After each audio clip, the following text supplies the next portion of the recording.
huge.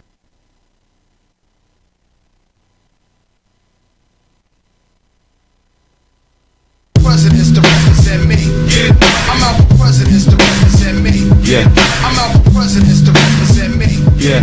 I'm out for presidents to represent me. Yeah. I was feeling pretty good about my country till Donald Trump come and tried to steal my lunch meat. Now I'm skipping school, afraid he's gonna punch me. A real life bully, I hope he falls into pose. But he's so damn rich, I bet he'll buy out the Pope. Wealth inequality's growing out of control, but the Koch brothers conquer, they're coming after your vote.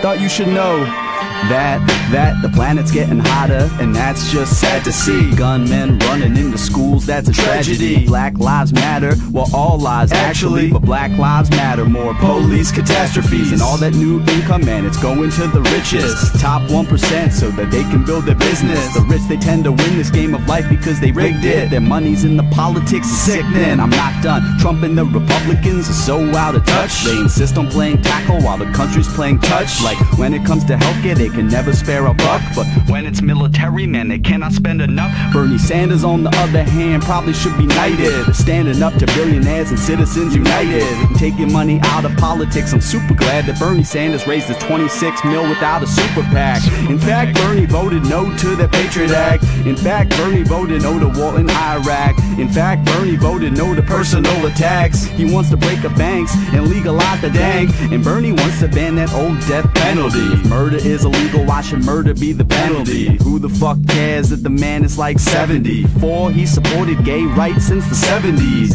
A democratic socialist is the remedy, and Donald Trump is the fucking enemy. Well, I guess Donald Trump isn't exactly the enemy. The influence that big money has on politics is the real enemy. Every presidents to represent me. Every presidents to represent me. Every presidents to represent me. Every presidents to represent me.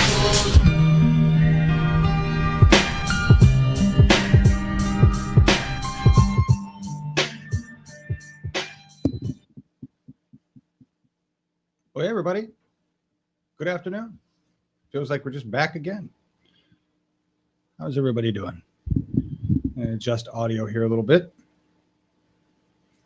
I am short-staffed here at BTV. We're an all-volunteer group, and Janine is off doing what she needs to do in Rhode Island to get Bernie on the ballot. That is absolutely essential, and I am joined by Celeste here, and back with me. Howdy, Celeste. Going to say hi to people today. Yes, no. Hello. I'm going to hide in the background because all right. I look like crap today. Right. But hi. I'm taking your comments. Make them work for me. Thank you, Celeste. Yeah. So we're just going to do a short pre here, and then we will be doing the comments, and that's the most important part. And the feed today is coming from KBJR 6, Range 11. Looks like an NBC channel, NBC affiliate, local affiliate. We really appreciate the local affiliates. And this is something that Jeff Weaver with the Sanders campaign said, is that outside of mainstream media, the local stations, and of course, independent news and weird volunteer organizations like us, have been much better at covering Bernie Sanders, and they've been better with us about not going after us for restreaming. And I just want to say thank you, KBJR 6, Range 11. I hope you understand that we're borrowing your feed, and what we're doing is adding something to it. We're transforming it. And this is something about fair use that I want to talk about, folks. When somebody tells me, well, John, you're a dumbass, you're taking corporate feed, let's forget about the fact that it's political content. Let's just say I'm taking a corporate broadcast and I'm restreaming it out for what I'm doing. And I shouldn't be allowed to do that because I'm basically borrowing their stuff. When you add the fair use component to it, when you look at what we're doing with the content, the most important element is to understand that one, it is political content. It belongs to the people. They shouldn't be able to claim ownership of it in the first place. But secondly, what we're doing is transforming this. And that's the big portion of fair use is it transformative, what you are doing with this content? And what you're going to see with us here, with the feed here in about 6 minutes, they kick into Bernie, is how we transform the content. It's not by broadcasting to you guys. It's not, it's not by, hang on here, I'm just checking this.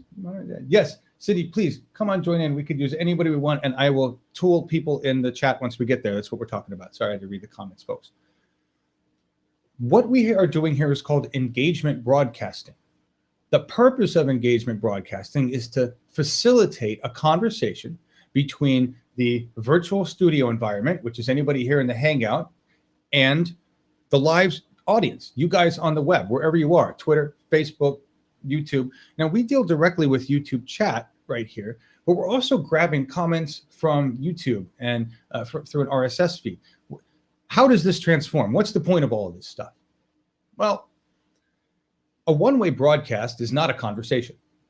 So when mainstream media broadcasts Bernie and then gives you their opinion about it, there's no discourse there. There's no discussion. They just tell you what they think and move on.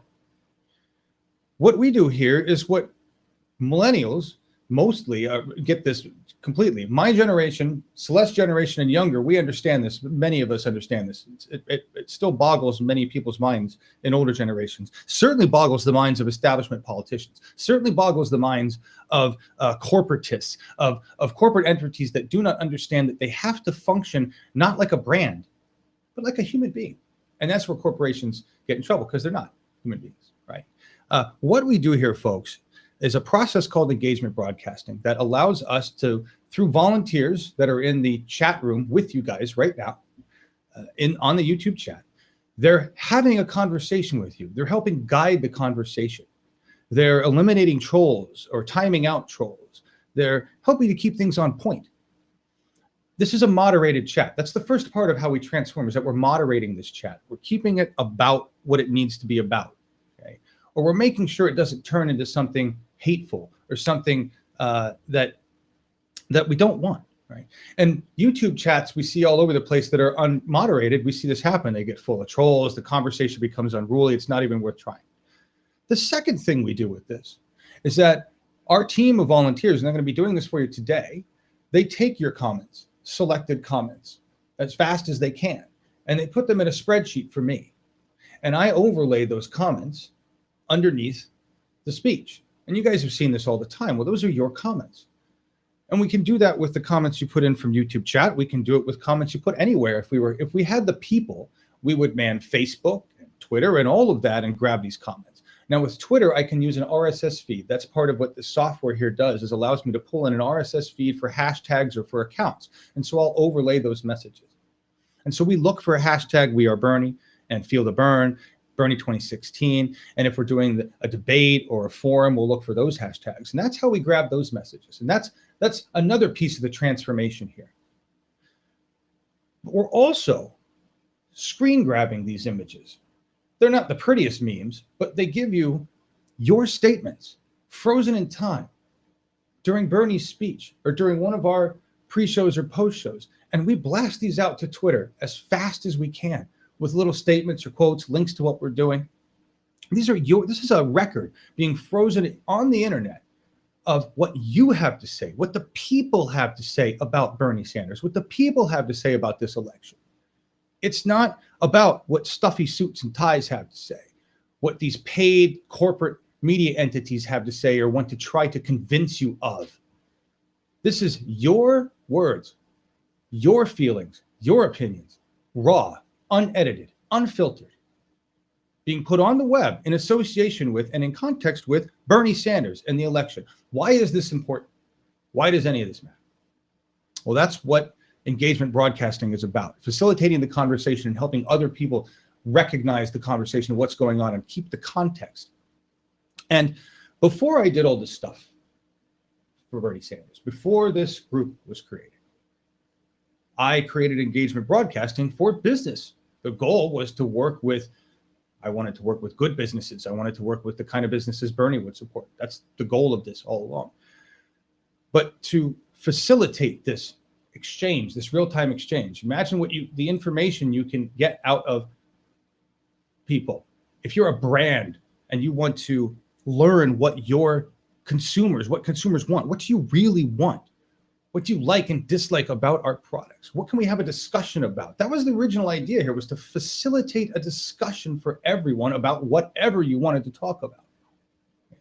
But the reason this is powerful and effective is because on the Google web, the Semantic web, which is run by an algorithm called Hummingbird, it is able to index all of this conversation and put context to it. It's an AI. It literally reads our words and doesn't just see them, it understands how they relate. So all of our conversation about Bernie Sanders, it relates to Bernie Sanders. All of our conversations and images about the images, the video, everything we have to say, Google indexes this, and it understands that this is a semantically related ball of conversation about Bernie Sanders. And so it elevates all of that conversation. The more we create, the more Bernie Sanders is brought to the top of the web and becomes relevant to everything we're talking about.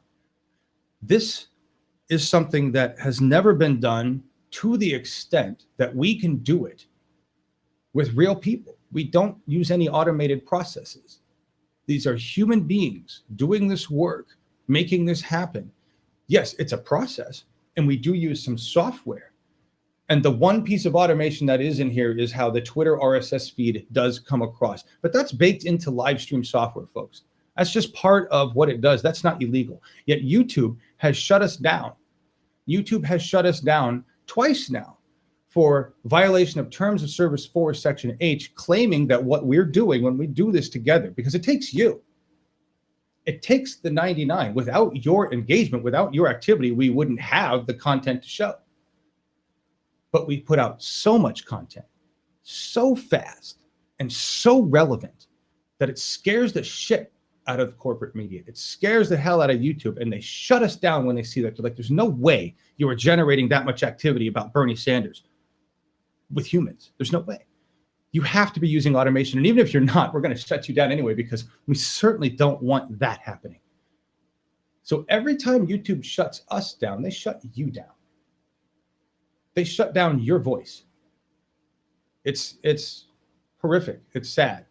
And I just wanted to explain that. That's what we're doing here. We're transforming what would be a one-way conversation into a two-way, real-time conversation with the world.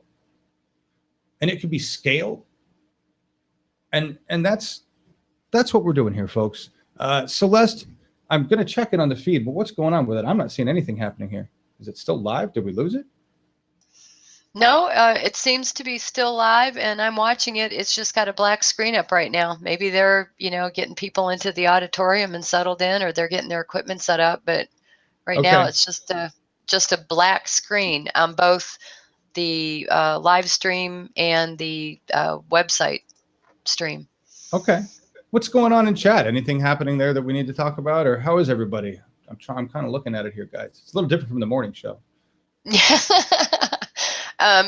We have a gentleman in the chat by the name of One Guy's Thoughts.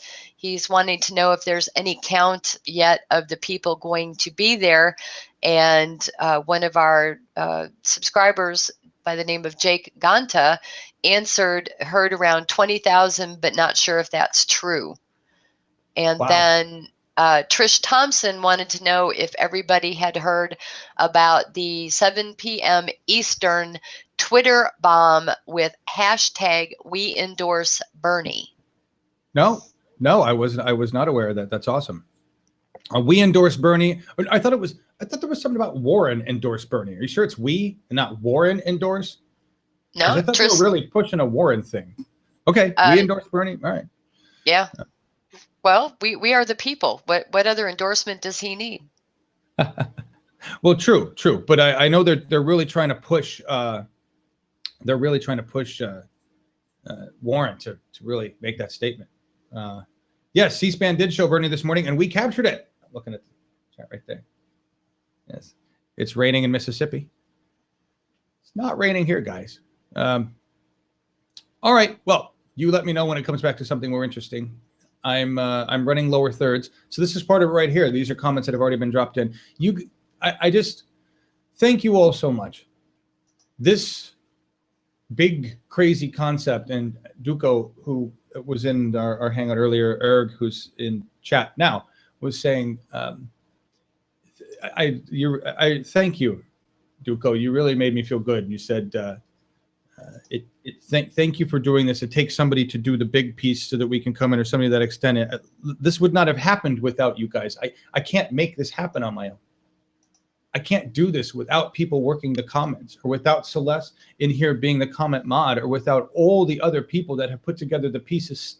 There's so many people in our Slack that do so many things. Most of them I don't even know. It's just this moving machine that happens. And if that machine isn't moving, we wouldn't be able to be here right now. We wouldn't be doing this. It's an amazing, amazing thing what the 99 have come together to do right here, to build a network for themselves, because mainstream media won't do it, won't cover the truth, won't provide them with the information they need. It's, I got the background swirly things going. I keep forgetting to turn that on when we start. I wish it would just auto start, but it doesn't. Hey, John, I've got another question from Pepco616. What is campaign doing to get all the youth to come caucus? Also, is campaign aware that they can cheat Sanders out of nomination just like they did to Ron Paul? I'm not familiar with Ron Paul, but I mean, I know who he is, but not familiar with that part of the deal. Yeah, I'm not sure what the thing in there with Ron Paul, but the other part is, you guys, the youth have mobilized. If you're not, I mean, BernieSanders.com/phone bank. Okay. /phone bank. I know I'm seeing all these times. We should be on the right time here with the 2 o'clock. Do we have like another hour to go? Is that what they're trying to say? Do we have another hour to go before this actually starts? Do I have the time that wrong? Is that what everybody's saying? That we're going to come back to you in an hour? I can't keep this shit straight. I honestly can't. There are so many events happening so many times. We'll find out if that's the case, guys. And if it is, then we'll I'm not going to sit here and talk for a whole hour. But can somebody please verify? I really thought this was on now. Well, I was going to say, you vamp for a little bit, and I'll get on Bernie's website and see what he's got down there. Let's get the I pulled this together so fast. Again, guys, if it weren't for all the volunteers, I don't have Janine today. This is one of the key components that Janine does. Figure out what the hell we're doing and when. I don't have Janine. I kind of scramble around like an idiot. Is it at 1? Is it at 2? I don't know. We're just going to come online and talk to people. So we're here. I don't know whether we're broadcasting here in a few minutes. Obviously not. They should have started by now. So we must have another hour. I did miss you guys so much. I just wanted to start. 2 p.m. doors. Okay. All right. Yes, there is a link for the Duluth stream. I'm just reading comments here, and I put it up above, and I can drop it in. It's a live stream. It's being played on a local live stream. Apparently, folks, I'm an hour early. So I think what I'll do. I think what I will do.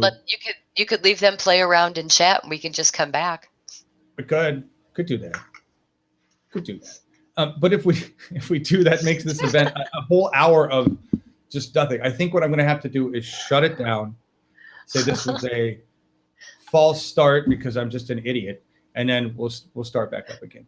I think that's what we'll have to do. But this is a nice little chunk that we can relabel and put a new name on called What We Do When We Do an Engagement Broadcast. And I really thank all of you for joining us here today, all 200 viewers that are viewing now and finding out that I started this too soon. I really apologize, folks. Sorry. We're absolutely sure about that, everybody? Absolutely sure before I run away. Before I run away, let's remind everybody just something really quick, because I know we'll have a lot of people watch this anyway. So let's just remind everybody that Exxon knew 40 years ago that they were destroying the planet. They've done nothing about it. We've done nothing about it. The media has lied about it. I don't know what we're doing, folks. Planet's dying. Just want to remind everybody. We're going live, John. Oh, they are. So I wasn't wrong. I wasn't insane. Nope. Janine, you can laugh at me because I just can't keep track of freaking time zones. That's what's going on. We're good. We got to give props to where props belong, and that is going to be.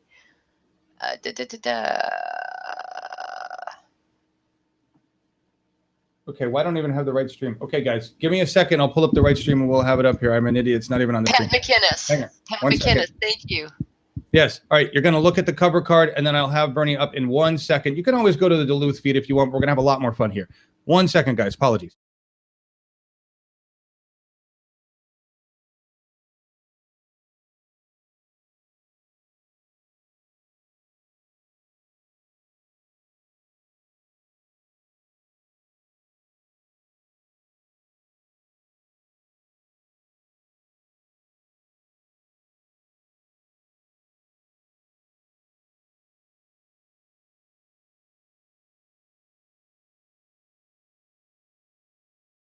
Campaign finances.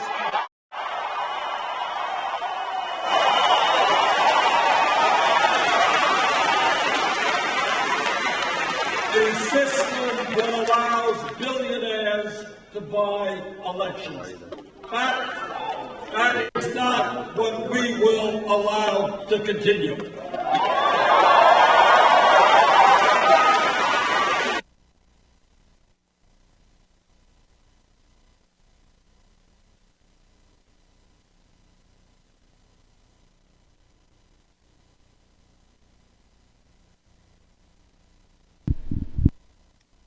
Even though you're dressed like a GQ type of guy, you're still not going to make it. But here's... I want to thank KBJR6 Range 11 for providing this feed. It's, well, honestly, it's probably coming from the same kind of unit that we had to crowdsource, and that's why you're getting starts and stops. So the audio and everything is not in my control, folks, just so you understand. I will be doing my best job to adjust as we can. Right now, the feed is frozen, and this is a live stream direct link from KBJR.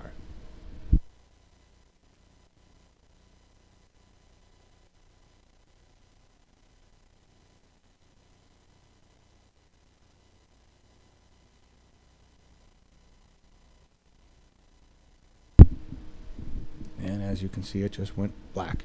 We'll look for a different feed, but I think this is what we've got for now.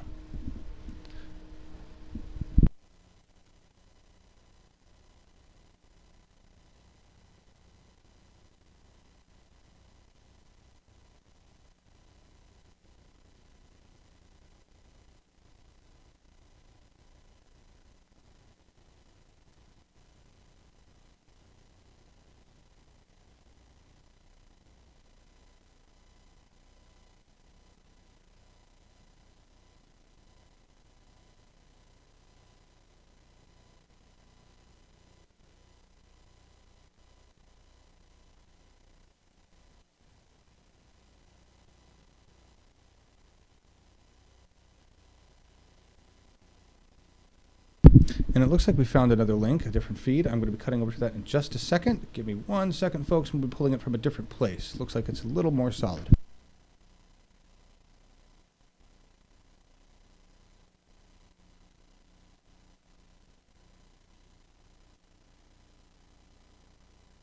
Thank you, Kathy Eggers. Another volunteer comes to the rescue.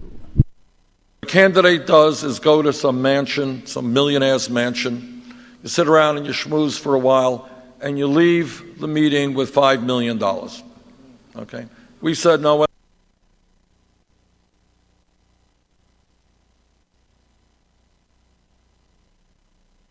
And we know that these are hard times for working people.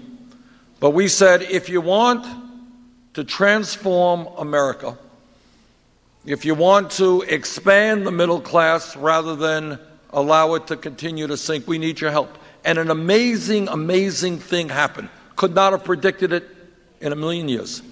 In the last 9 months, brothers and sisters, we have received 2.5 million individual contributions.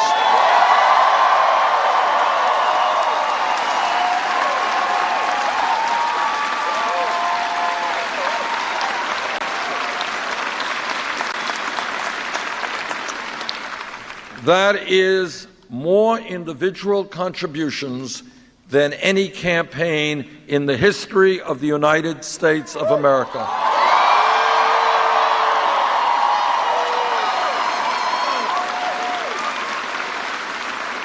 And here is what I found moving. And that is, we have received contributions of $5 and $10. We have received contributions from people who are really hurting economically. And at the end of the day, our average contribution is $27.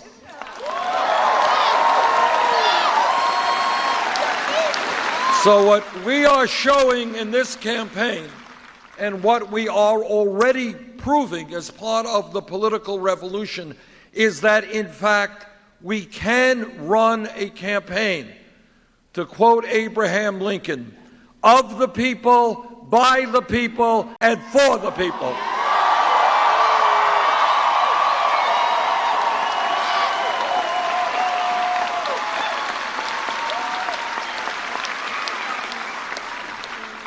And here's something else, and why I think this campaign is doing as well as it is. Because we are telling the truth.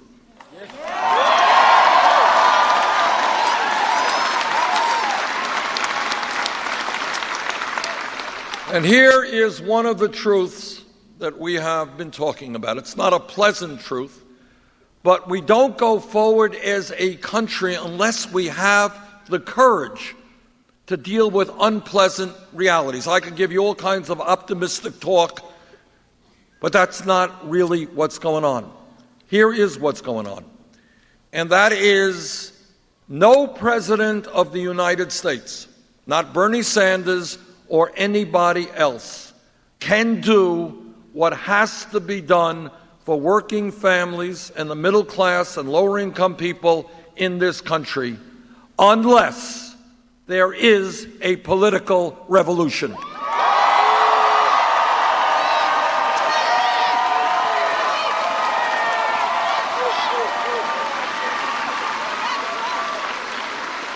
So if anybody here thinks, well, we're going to help Bernie win on March 1st in Minnesota, maybe he'll win the whole thing, he'll win the general election, and that's it, I've done my job, you're wrong. What a political revolution means is something pretty radical. And that means that you and millions of other people in this country have got to come together and say loud and clear that when men and women fought to defend democracy, that in this day and age, we, the people, are going to have a government that represents all of us, not just a handful of billionaires.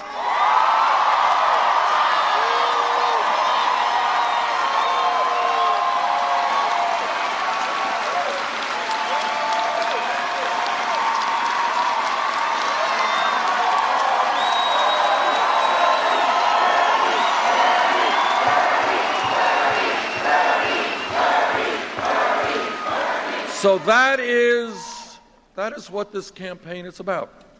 It is not just about electing a president. That's not enough. It's about transforming politics in America.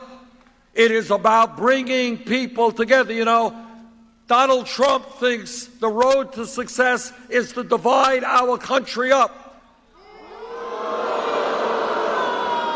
We know the road to success is to bring our people together.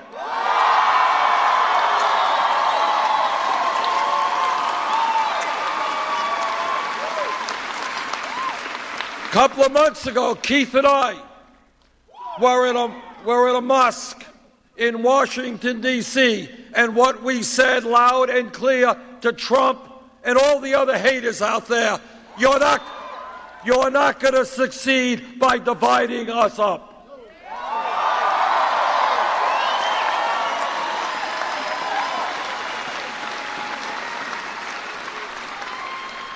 Now here's another political reality. Republicans win when people are demoralized, when people turn their backs on the political process, and we understand why so many people do. People today are hurting. We all know that. People are working incredibly long hours. They're in pain. They're trying to get by on $10,000, $12,000 Social Security.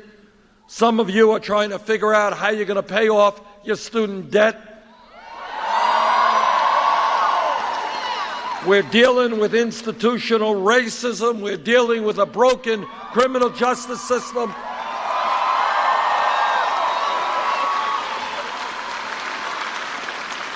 We know that.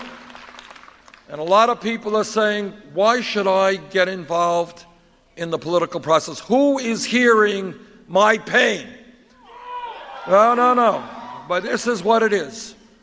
And what it is Republicans win when people in pain say, nobody's listening to me, it doesn't matter, I'm not going to participate in a charade.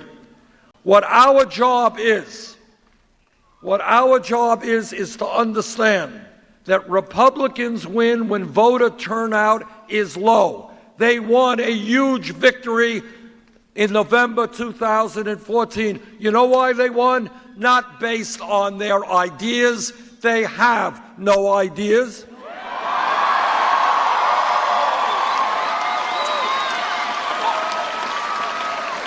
They won because 63% of the American people didn't vote. They won because 80% of young people didn't vote. When our people vote, we win, and we win big.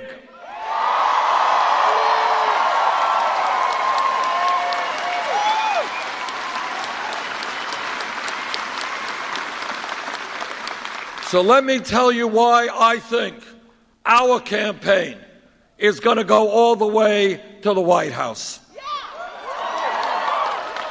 Number one, some of you may have heard that people are saying, well, Bernie Sanders is a nice guy, but, he's not going to be able to defeat Republicans. Understand that in virtually every major poll, national poll, polls in Iowa, polls in New Hampshire, when we are put up against Donald Trump, we beat him, and we beat him badly.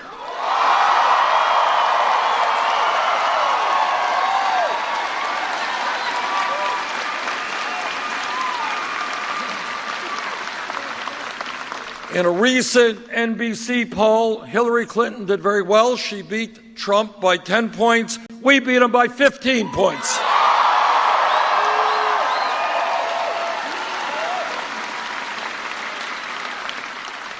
In Iowa, which is a battleground state, she beat him by 8 points. We beat Trump by 13 points.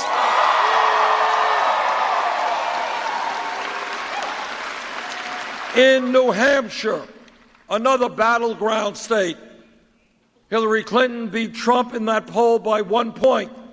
We beat him by 19 points.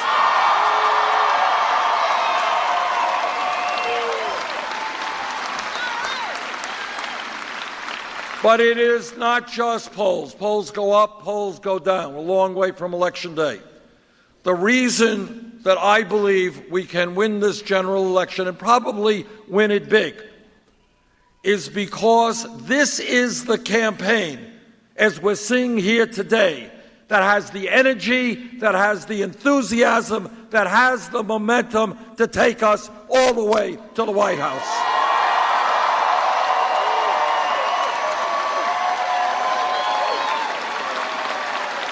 This is the campaign that will bring out working people to the polls and get young people involved in the political process.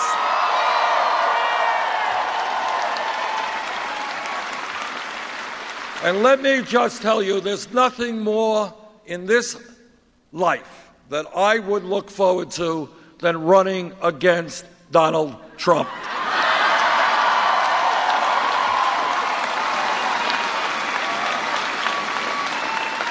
This is a guy who thinks that we should not raise the minimum wage above $7.25 an hour. At a time when real inflationary wages in America are dropping like a rock, This is a guy who goes onto a Republican debate and he says wages in America are too high.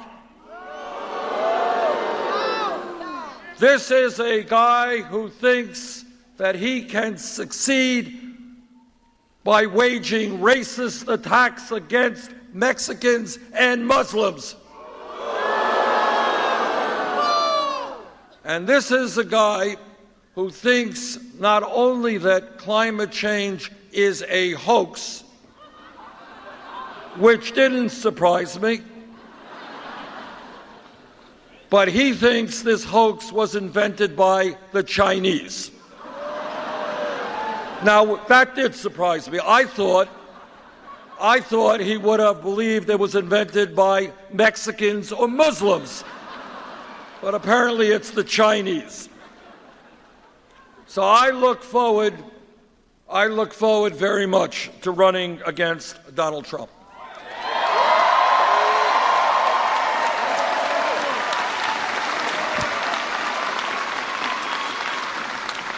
And the reason I believe that our campaign is doing so much better than people expected is because we are dealing with the real issues impacting the American people.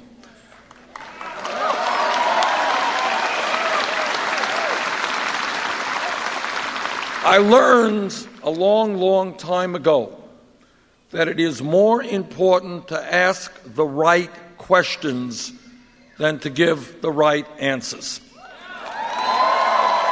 So what this campaign is doing is raising issues that you're not going to see on ABC or CBS or CNN. We're raising issues that are not necessarily going to be on the front pages of the newspapers. But we're raising issues that the American people in their gut know is right. I'll just tell you a story. Yesterday, in the morning, we had a meeting in a small town in Iowa called Iowa Falls. And not a whole lot of people there. I think we had 200 or 300 people, nowhere near this crowd. And I asked people to get up and tell me what was going on in their lives. Had a woman jump up and say, you know what? My husband needs medicine. Cost of his prescription drugs has gone up off the wall. Another guy said he used to get medicine for a certain price. Now it is so much higher. Then a woman said, you know, I am trying to make it on $10,000 a year. Social Security. Do you know what it's like trying to live on Social Security, $10,000? You can't buy gifts for your kids. You wear the same old shoes, the same old clothes. And another woman talked about working at minimum wage jobs for much of her life and what it was like now that she is dealing with a disability and the pain that she is going through. That is the reality for millions of Americans today. That is a reality that we cannot continue to sweep under the rug.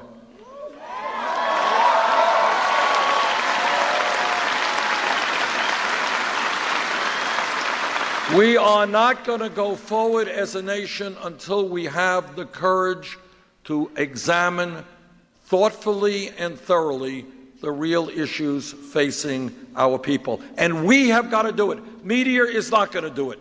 We have got to determine what those issues are.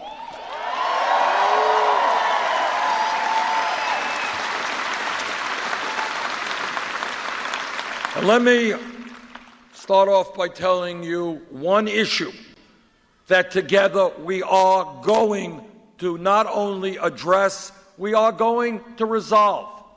And that is the grotesque level of wealth and income inequality in America today.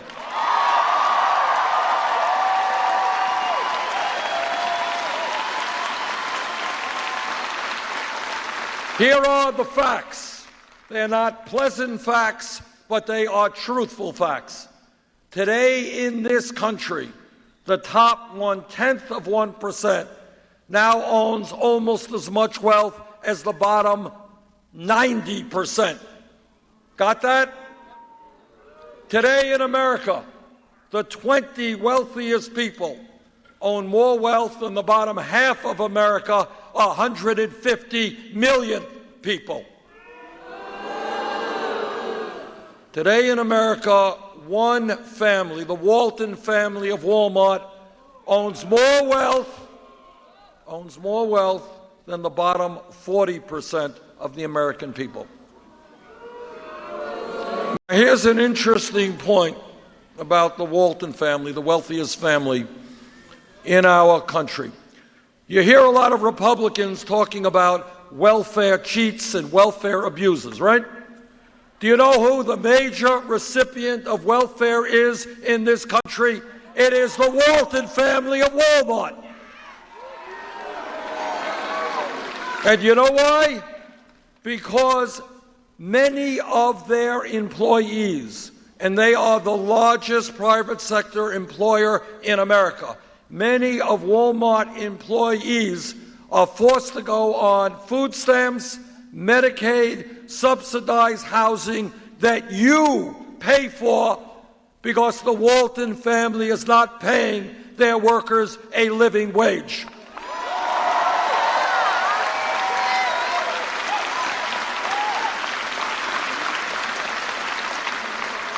So I say to the Walton family, the wealthiest family in America, get off of welfare, pay your workers a living wage.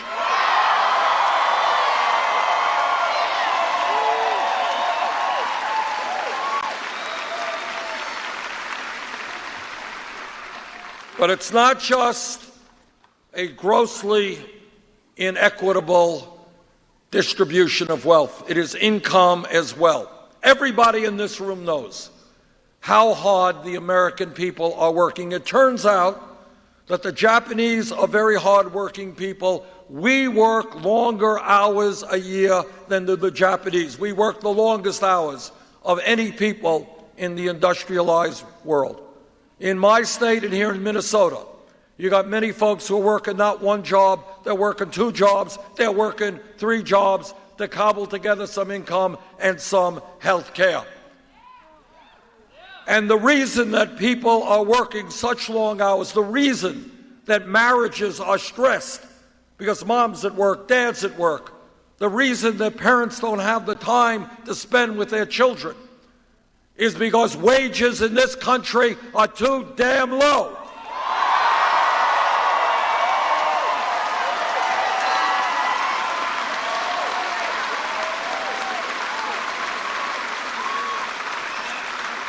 And let us be clear, a $7.25 an hour federal minimum wage is a starvation wage.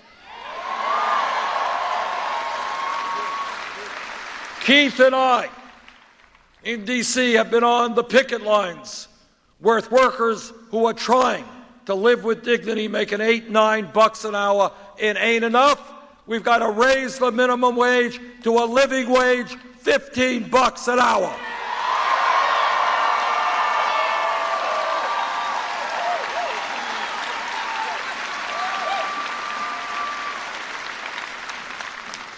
And when we talk about our economy, understand that every month the federal government comes up with a series of reports on unemployment. Last one said national unemployment was 5%. That's the official unemployment. That ain't real unemployment. Real unemployment, including those people who have given up looking for work and are working part-time, is 9.9%. And even worse, and we don't talk about this at all, is the tragedy of youth unemployment in this country.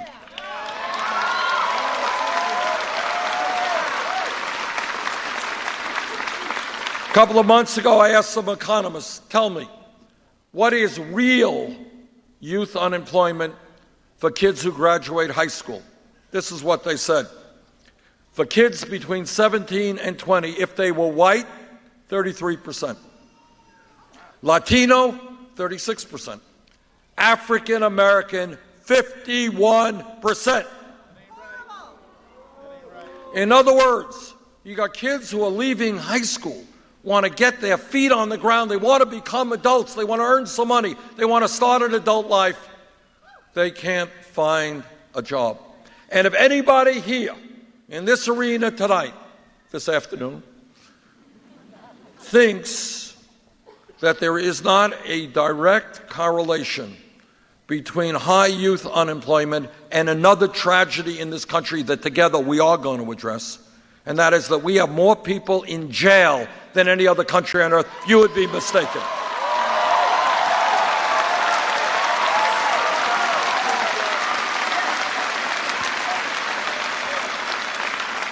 Are you ready for a radical idea? We should be investing in education and jobs for our kids.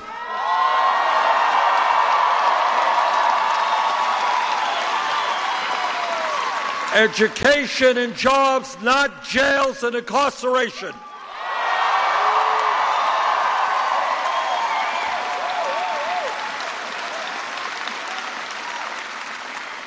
And when we talk about having more people in jail than any other country, we're going to have to take a very hard look at a broken criminal justice system.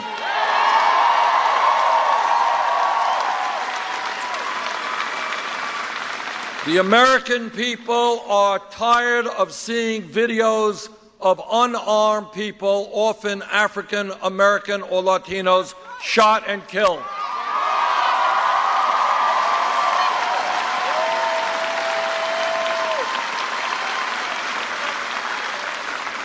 Now, I was, for 8 years, the mayor of Burlington, Vermont, and I work very closely with the police department in my city, and what I can tell you is that the vast, vast majority of police officers in this country are honest, they are hardworking, and they have a very difficult job.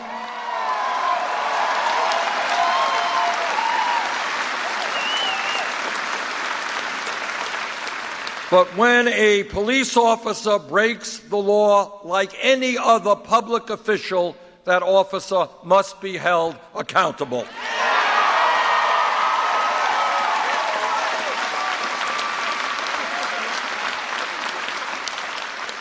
In my view, we have got to end the militarization of local police departments.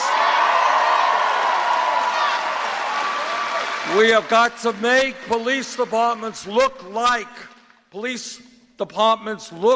the diversity of the communities they serve.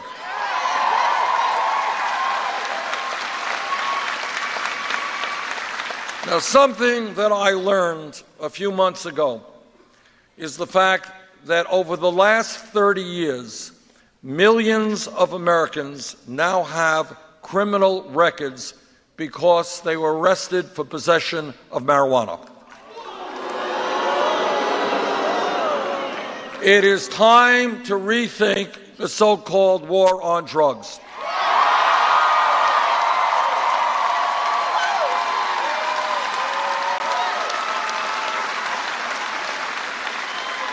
I'm not here, and I really am not advocating for marijuana or against marijuana, but this is what I am advocating for.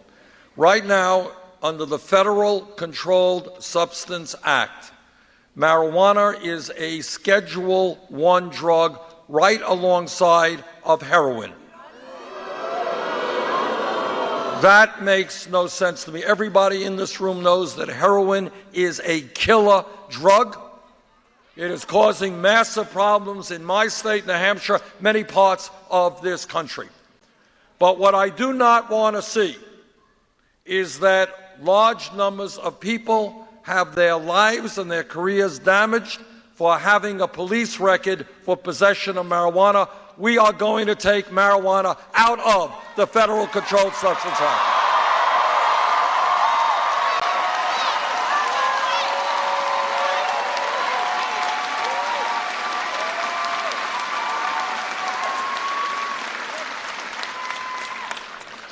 And when we talk about raising the minimum wage, there is another issue related to that. And I hope every man in this room will stand with the women in the fight for pay equity for women workers.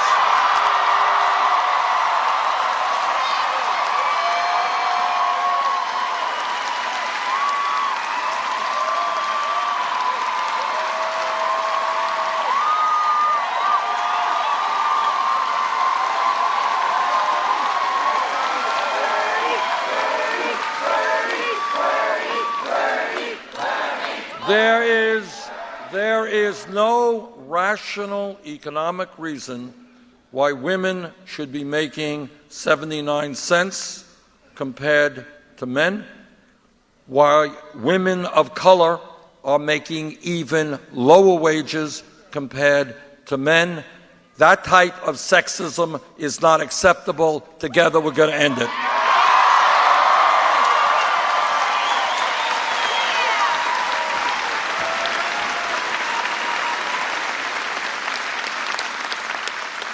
Now, during the campaign season, you see a lot of people running around the country, and they're going to be descending on Minnesota pretty soon. And you're going to hear a lot of Republicans talking about family values. They love families. But everybody here today knows what they mean by family values. And what they mean is that no woman in this arena, no woman in this state, no woman in this country, according to the Republicans, should have the right to control her own body. I disagree.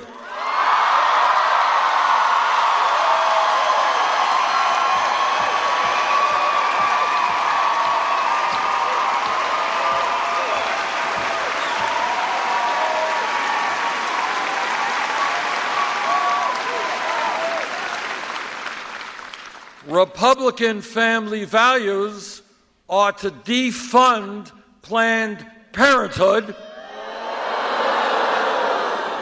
Keith and I believe that we should expand funding for Planned Parenthood.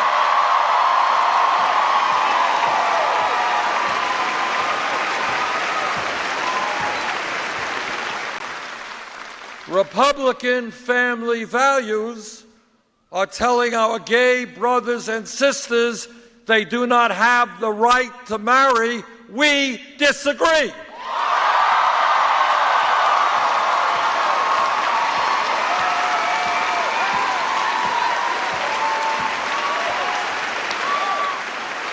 Now, Jane and I have been married for 27 years. You can applaud her. She survived that. I don't know how she did it, but she did. And we have 4 great kids and 7 beautiful grandchildren. We believe in family values. But when I talk about family values, there's a very different set of values than my Republican colleagues. I talk about ending the international embarrassment of the United States being the only major country on earth that does not guarantee paid family and medical leave.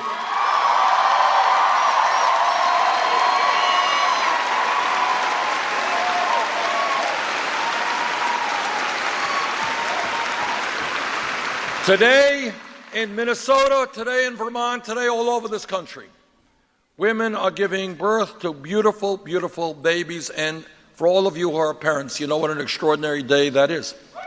But if that woman in Minnesota, woman in Vermont, is working class, is low income, it is likely that in a week or 2 after the birth of that baby, she is going to have to separate herself from that baby, go back to work to earn enough income to take care of her family. There is no major country on earth that allows it, and almost all of the poor countries on earth understand that that's wrong. Together, we are going to pass legislation which says 3 months paid family and medical leave.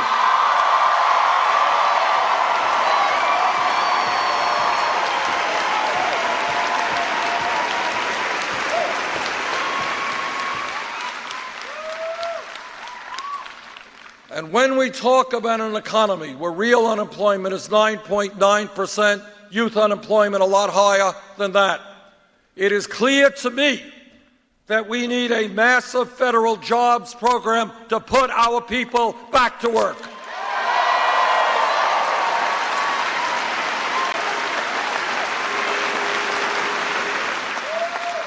We should be hiring teachers, not firing teachers. We should be hiring hundreds of thousands of well-paid, well-trained people to work in childcare and pre-K.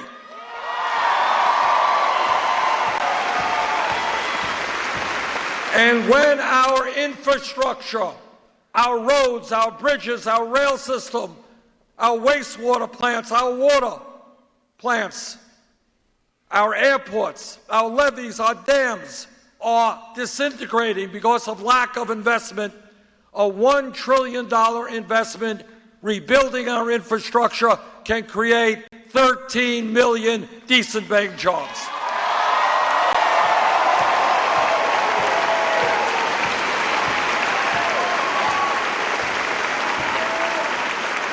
Brothers and sisters, it is not just about creating new jobs. It is about preventing the loss of decent-paying jobs. Since 2001, in our country, we have lost some 60,000 factories, millions of decent-paying jobs. A lot of that is attributable to a disastrous trade policy written by corporate America to benefit corporate America.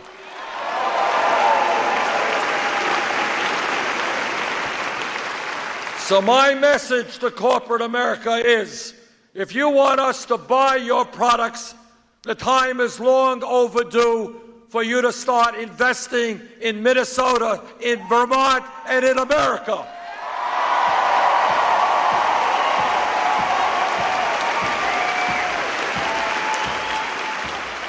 We need trade policies that work for our workers and not just people all over the world.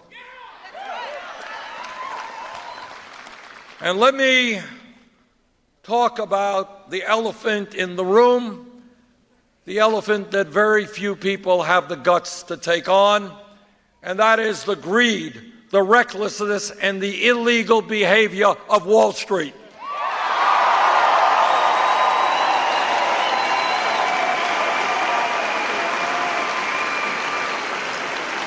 Everybody here knows that some 8-9 years ago, as a result of the recklessness and illegal behavior on Wall Street, this country was driven into the worst economic recession since the 1930s.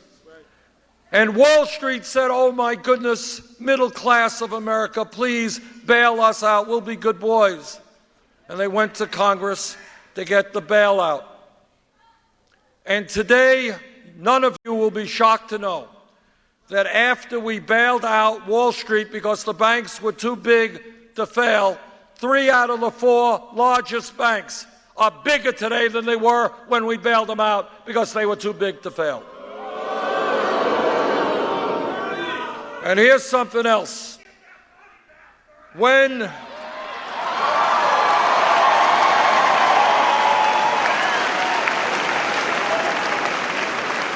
I want to tell you, Keith and I are in Washington. We see this thing every day.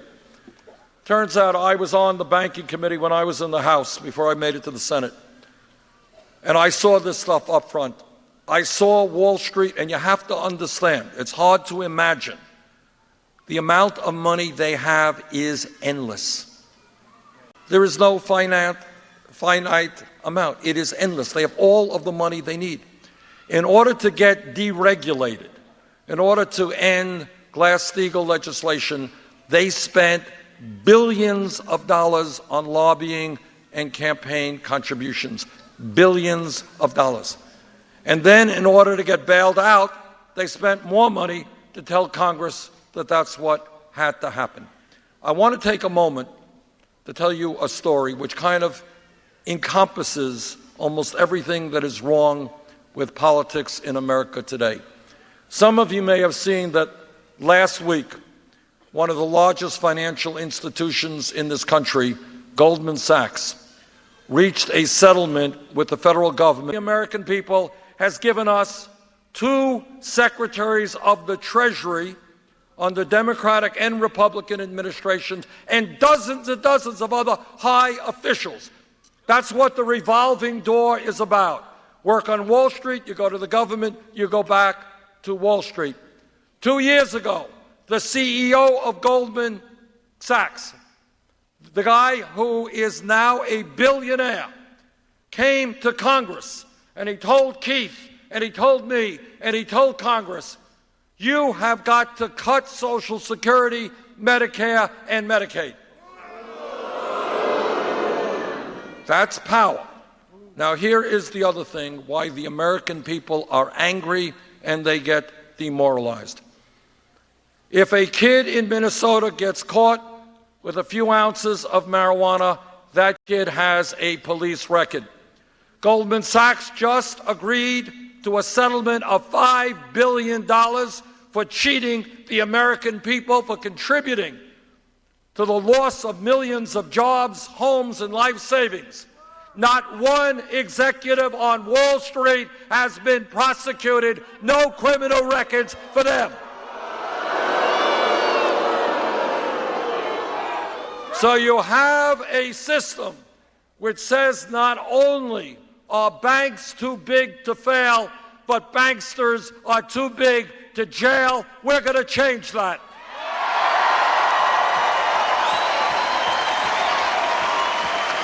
Billionaires spending $900 million in this election cycle. When you got some guy on Wall Street putting $600,000 in ads against me this week in Iowa. When you have one family, the Koch brothers, spending more money on this campaign than either the Democratic or Republican parties, my friends, that is not democracy, that is oligarchy, and we're going to stop that.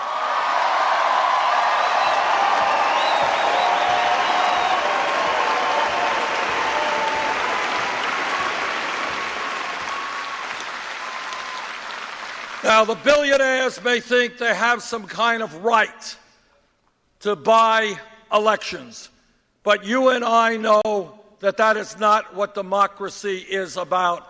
Democracy is the right of the people to determine the future of this country, not a handful of billionaires.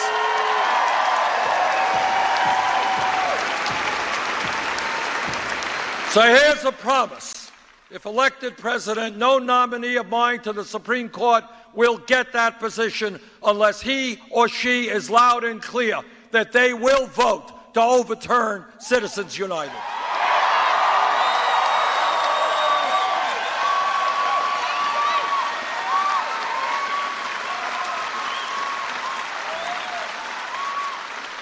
Everybody in this room knows that if our economy is to succeed now and in the future, we need the best educated workforce in the world. It is insane, it is counterproductive to everything we need to see happen, that hundreds of thousands of bright young people cannot afford to go to college today. And that is why I will fight to make certain that every public college and university in America is tuition free.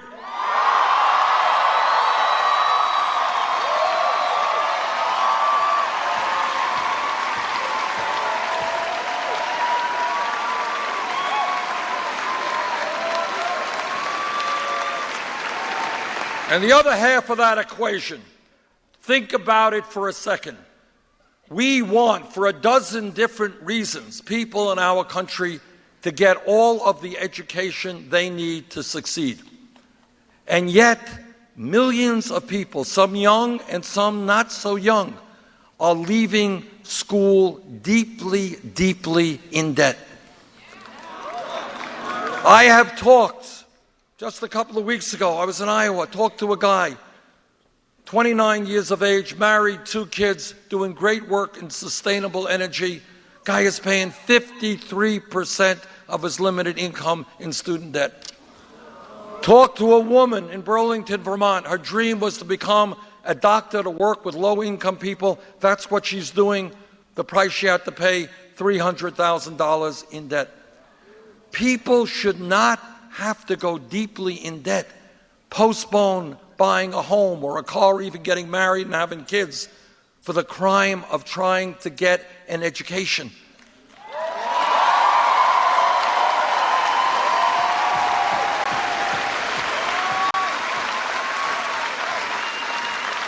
We should be encouraging people to get all the education they need, not discouraging people. And that is why our legislation will allow people with student debt to refinance their interest rates, get the lowest interest rates possible.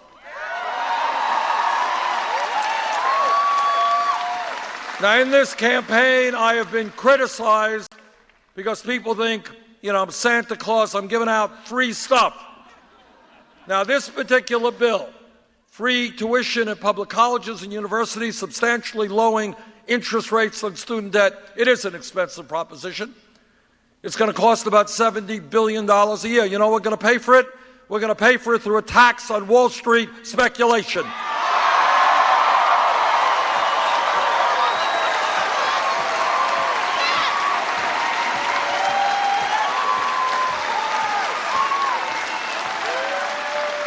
The middle class bailed out Wall Street. It's Wall Street's time to help the middle class of this country.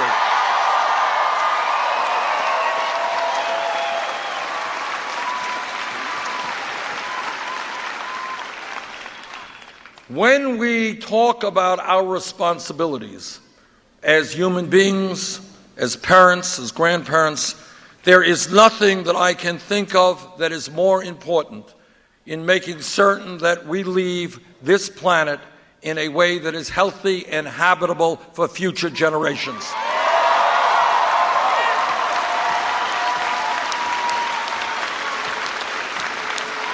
I am a member of the Senate Environmental Committee, the Senate Energy Committee. I have met with scientists all over this world. The debate is over. Climate change is real, caused by human activity.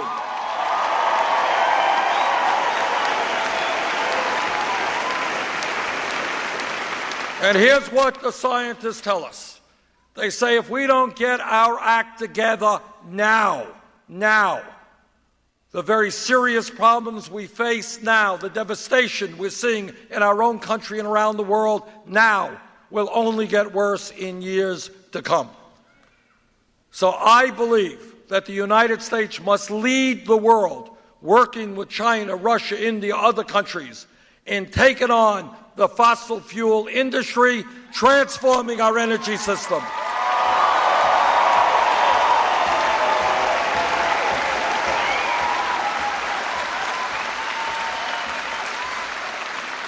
Now, I want to connect a few dots here, because this is really interesting and tells you what's going on politically in America today.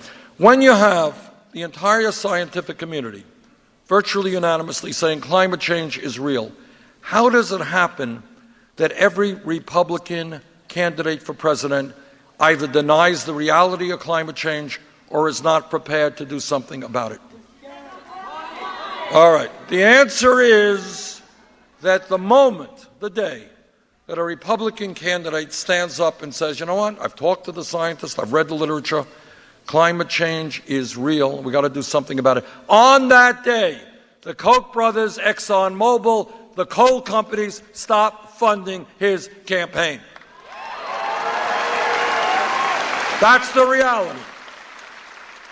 So I say to my Republican friends, stop worrying about your campaign contributions. Worry about your children and your grandchildren and the future of this country.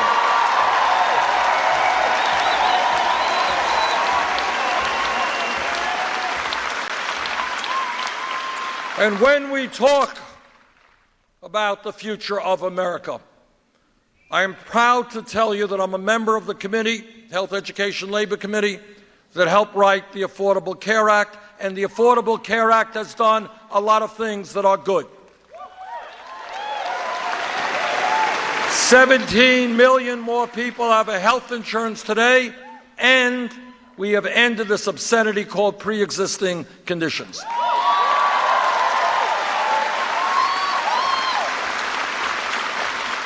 But, and here is the big but, we remain the only country, major country on earth that does not guarantee health care to all people as a right. Today in America, 29 million people still have no health insurance, and many of you, maybe a majority of people here this afternoon, are underinsured with high deductibles and high copayments.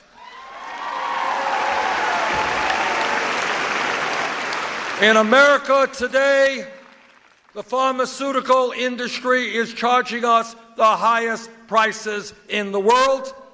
1 out of 5 Americans cannot even afford to fill the prescriptions their doctors are writing. In my view, now I've been criticized for saying this, but let me be loud and clear in repeating it. I believe that health care is a right of all people, not a privilege.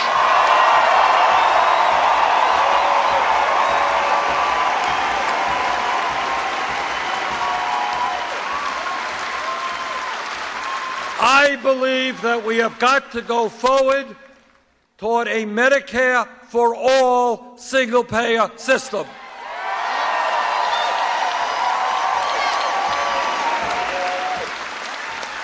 And when we do that, not only will we cover in a comprehensive way all Americans, what we are going to do is save middle-class families thousands of dollars a year on their health care bills.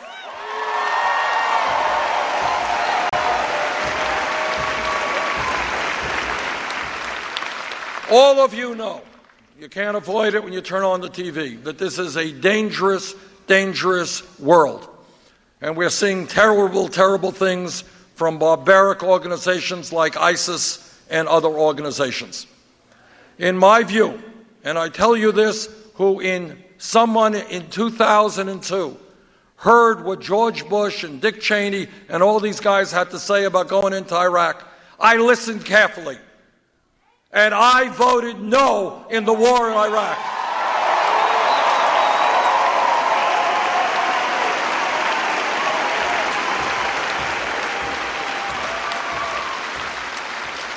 And if you go to my website, go to YouTube, see what I said in 2002 about my fears of what might happen.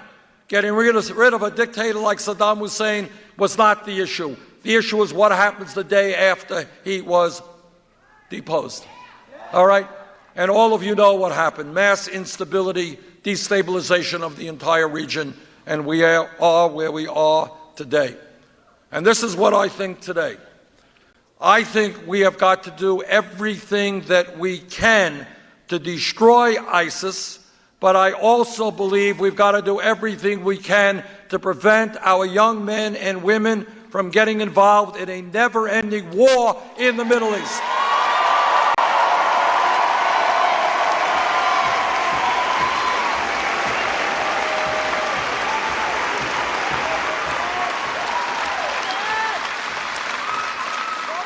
In a region of the world where there are very few heroic people, King Abdullah of Jordan a few months ago made a very profound statement. This is what he said. And in Jordan, by the way, they take in a lot of refugees trying to do the best they can. What King Abdullah said, he said, you know, terrorism, of course, is an international issue, but it is primarily an issue of the Muslim people, because the Muslim people are fighting a war for the soul of Islam, against a group of people who have hijacked their religion.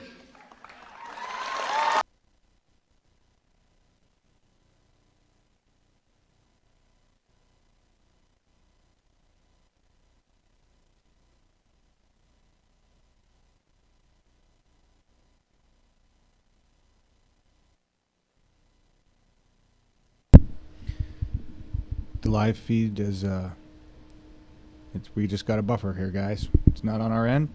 It's on live stream's end. Hopefully this will resolve shortly.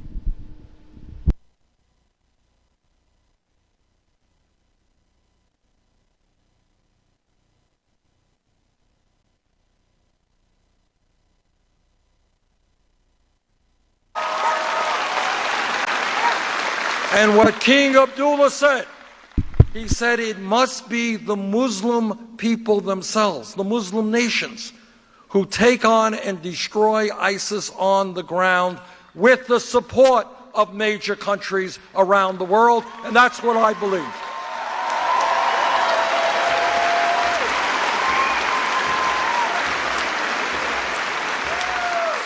We need to put together a powerful, well-coordinated coalition in which Muslim troops are on the ground, and we're beginning, maybe with some luck, we're beginning to see some changes now. The Iraqi army recently recaptured Ramadi, a major victory. ISIS has lost 40% of the territory that they have controlled in Iraq in the last year. And that's the effort we have got to continue. But I will do everything that I can to make sure that our brave young men and women in the military are not trapped in a never-ending, perpetual war in that region.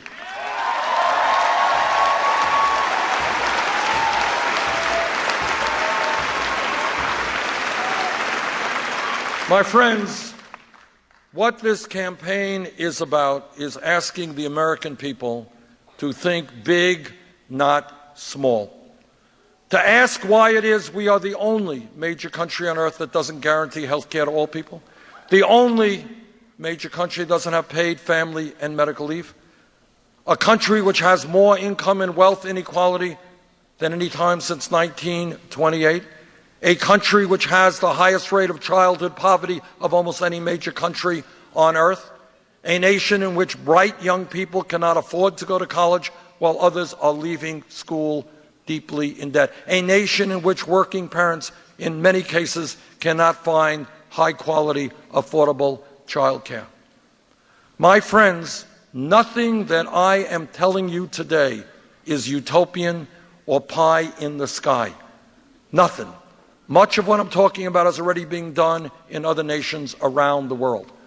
And what I believe is that if we have the courage not to allow the Trumps of the world to divide us up, if we stand together, whether we're black or white or Latino, whether we're gay or whether straight, whether we're men or we're women, whether we're born in the United States or born somewhere else, if we stand together, if we have a vision of what this country can become, if we are prepared to stand up to the billionaire class and create that vision, there is nothing that we cannot accomplish. That is what this campaign is about, and that's what we've got to do. Thank you all very much.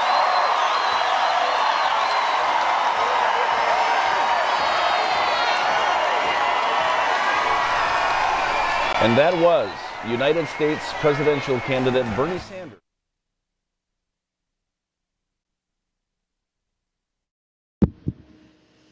Well, everybody, that was courtesy of ABC 1013, WDIO, and WIRT. Thank you guys very much for bringing us that feed. I'm going to stop listening to you now. That was awesome. Got 502 people watching right now. Hi, all of you. Thank you so much for being here with us. And we're just going to do a quick sound check. Let's get 600. That was fast. He's done. It didn't look like they were going to do Q&A. And if they were doing Q&A, they're not going to bring it to us, which is fine. But amazing bunch of comments. I was just looking at the comments coming through. It's just awesome stuff. Thank you guys for cranking them out. We got a lot of tweets out on the air. Looks like We Are Bernie is trending again. And that's the way it's supposed to be. We are the powerful ones. We are the 99. We are capable of providing Bernie Sanders with everything he needs, meaning we are capable of doing whatever we want. And he makes that very clear at the end of every speech that we together There is nothing we cannot do. He is so right. He's so absolutely true about that. We have not heard that message about America really since JFK. And JFK's version of it was, let's go to the moon. We can do this. And then, well, JFK was assassinated, and my guess is it's because he was dreaming big. He had big dreams for America, just like Bernie. And it really scared a lot of greedy people. It scared a lot of corporate people. It scared a lot of the evil people in power back then. And Bernie is scaring a lot of those evil people in power today. He calls them out publicly, which I think is awesome. He's there. This is. We haven't had a politician, certainly. We haven't had anybody in government, anybody run for office in decades. Not in my lifetime, certainly, that has tried to make these sweeping changes. Obama was like a prototype. Now we have the real deal. Bernie Sanders. Beautiful speech. Celeste, are you in there with me? Do you want to tell me thoughts, feelings about the chat room or what's going on there? Or do you guys want to just kick out of here? Still holding 471. That's awesome. It's up to you. Sorry about that. I was busy grabbing a comment and putting it into the doc just to keep it because it was a really nice comment. No worries. And we have had just a really great crowd and interaction. Thank you all. I cannot believe just the amount of interaction we've had today. We have had a couple of comments that I want to point out, so forgive me. I'm scrolling back because we had quite a ways to go. No, I'll look for them and see if I can't put them up, please. Okay. Tara Lyman, when Bernie was discussing what it's like to live on less than $12,000. Tara Lyman's comment was, very stressful living on $10,000 a year. Only Bernie Sanders is addressing the issues. Chris Carboni made the statement, I thought it was us who were waiting for Sanders, but really he's been waiting for us to wake up. Safe to say our eyes are wide open now. Yep. And then I'm following you right there. Great. Yep. Yeah. Jill, if I mispronounce your last name, I apologize. Jill Buffone. I love the vision of these two working together, Bernie being Jewish and Keith being Muslim. It's beautiful. During that portion of the broadcast in the chat, there was some conversation about potential running mates, Keith Ellison being one who was mentioned as potential, along with Nina Turner being another. And both of those names seem to go over real well. Gloria Anton asked where the arena was and if he was speaking in Duluth, and the answer is yes, he was speaking in Duluth. We have another rally that's scheduled for a little bit later on this evening where he will be speaking in St. Paul, Minnesota. We are hoping to have a feed for that. We've been told that there should be one up, but we don't know until it happens, but we hope you'll come back. Let me see, John, I'm scrolling even farther. Okay. C Play I Dragons made the comment, so excited to vote for him when I'm 18. I just loved that. Yeah, I just loved that one. I just hang out for a second. I just want to stop for a second and move on to the next one because I'm following you along here. But I wish when I was 18, I gave a shit as much as I see youth caring right now. It is awesome. And you know why? We didn't have anybody of Bernie's caliber when I was 18. You didn't either, Celeste. I mean, this is an amazing time, folks. This is it. This is our shot. This is our shot to do things right. So I'm so glad that she is excited yes, awesome. Be excited. Vote for Bernie. That is so freaking awesome. It's okay. Move on. That just really makes me feel good. Yeah. Well, no, and exactly, it's what you're saying is why I highlighted that comment, because you're right, John. I mean, I've had a few more elections under my belt than a lot of us in this environment here, and Bernie for me, I've said this before, I'll say it again. Bernie for me is what I believe my grandparents felt like when they were talking about FDR. That's just I can't think of any other way to describe it. No, No, that pretty much covers it. So, and then are you going to this one? I love this one. Yeah. I want to let's verify this, guys. Go ahead, say it. Okay. The Tisha 92 posed the question. Did you guys hear that Bernie's Reddit grassroots raised $1 million for him this morning? I will have to say, no, I did not hear that. I would love to make sure that that is true, because that would be awesome. Yeah, yeah. It wouldn't surprise me though. It wouldn't surprise me, right? I mean, that's what's so scary for the establishment here, is that we are capable of doing that. Raising $1 million bucks in a day, absolutely. Want to get a hashtag trending? We can do that. Bernie says we're gonna do this. We're gonna build that. We're gonna whatever it is.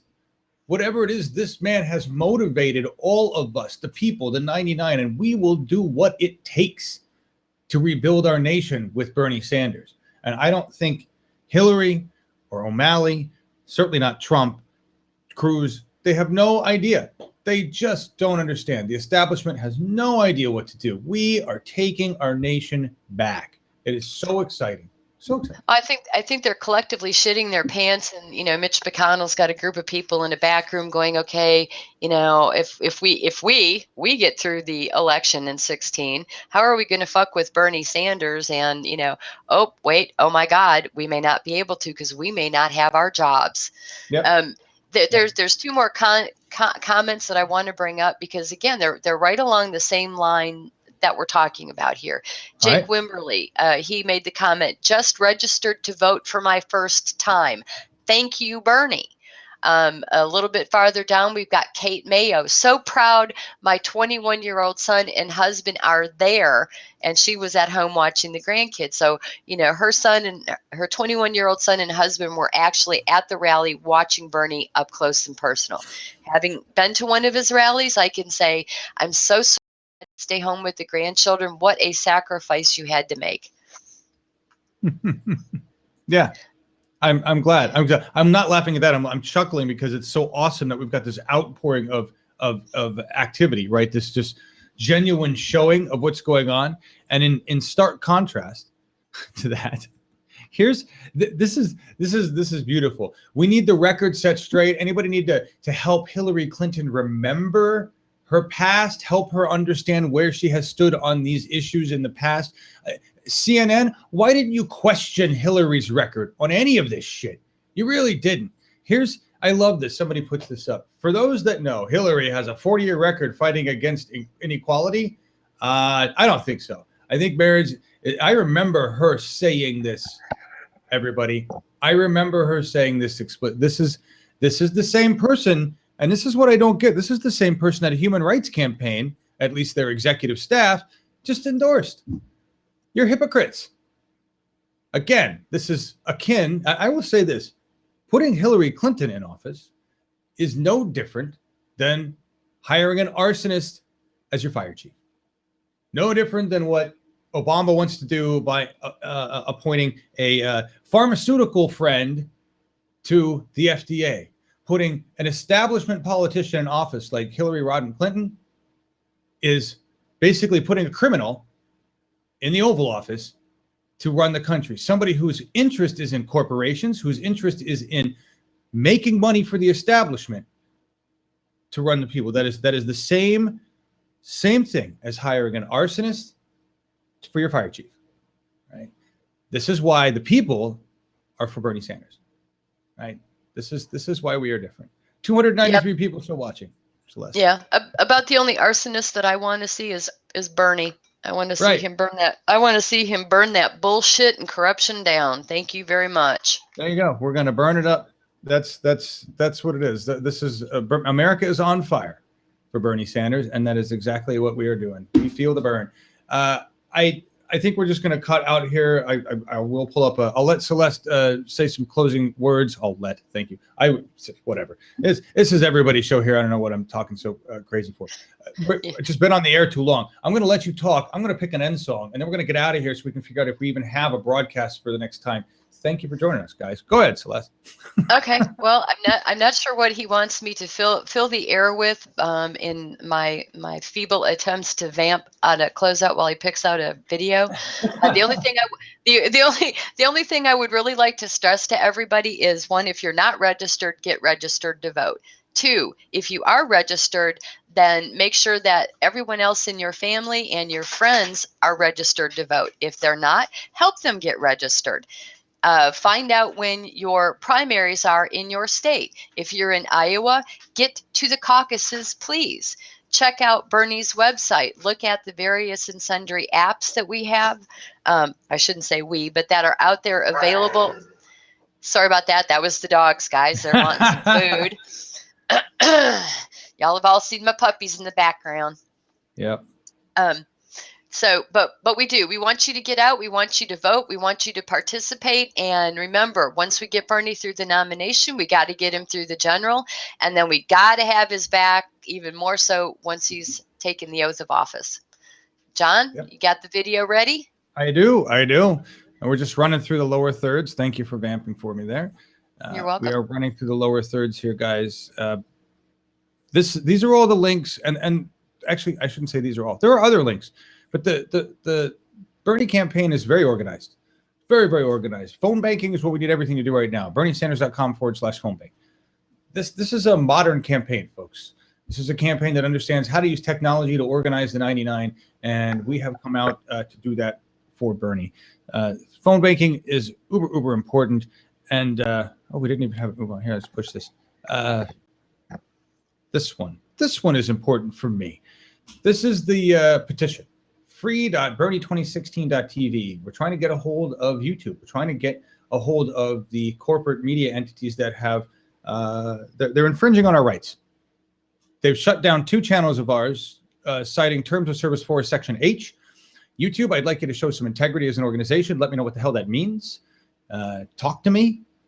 You're suppressing free speech. If you go read some of the comments that are on that petition, on moveon.org, you will see what the people think. How long is it going to take before you realize that your reputation as an entity is going down the tubes quickly, YouTube?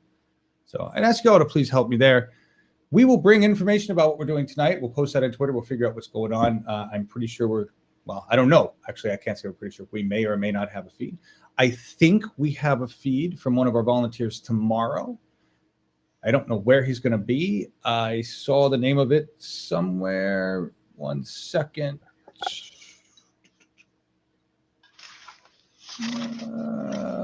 This is. Are you thinking Mason City, John? Mason City, Minnesota? Right.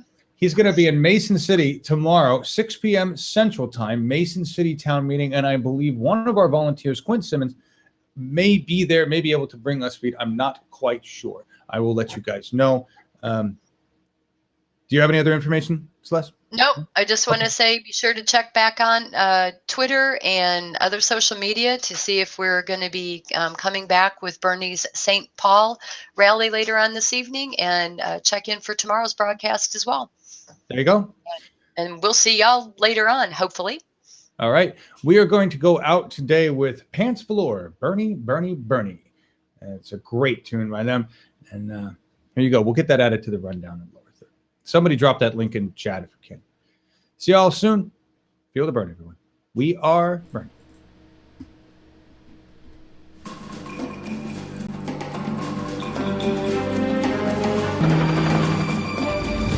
Hotel.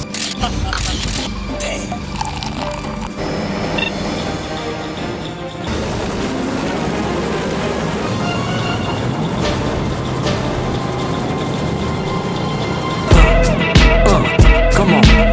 Hot, sicker than your average candidate. Bernie 16, competition can't handle it. Cause he focused on the issues. Racial inequality, middle class misused. And that ain't even the half of it.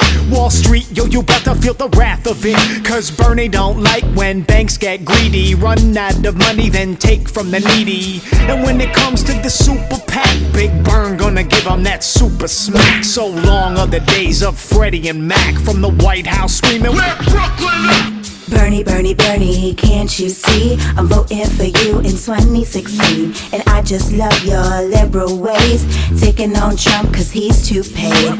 Bernie, Bernie, Bernie, can't you see? I'm voting for you in 2016. And I just love your liberal ways. That's why you win the presidency. It's the same old Bernie in a brand new age, helping the vets and raising minimum wage. Real policy to make America better, coming straight from Vermont, and he's sharper than cheddar. And the GOP, they don't like that. Healthcare for all, they don't like that. They call him Band-Aid Bernie cause he laying in the cut.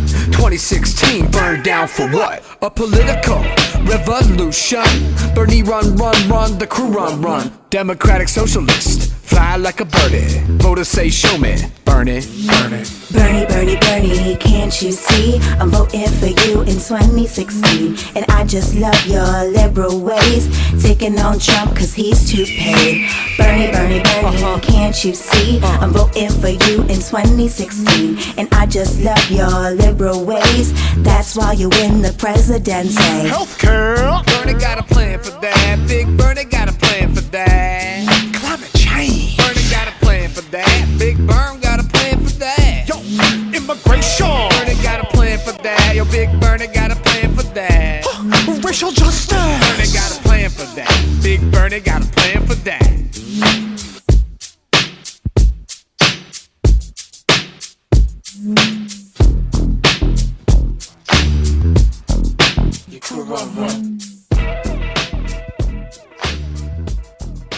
I'm Bernie Sanders. I approve this message.